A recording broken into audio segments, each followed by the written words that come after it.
Just a quick module tour of Chapter 18. We have the sneak peek and the office mix. This is basically like sitting in a face-to-face classroom. You can listen to me explain the important concepts in the chapter, and these are the notes that I would hand out.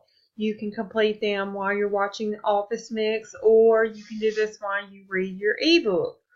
Also, there's a demo problem with the solutions and a demonstration exercises that you can download. If you download those, what you can do is it can be downloaded to PowerPoint, and what you can do is you can look at these demonstration problems and you can try to work these,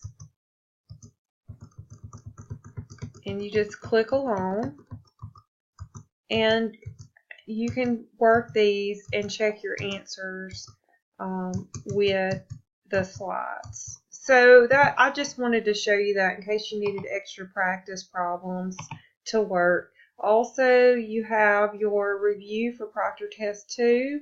Remember, this is not graded for accuracy, but for completeness. So just make sure you complete it and you will get full credit for that. And then don't forget to complete your Chapter 18 homework. And that concludes the module tour for Chapter 18.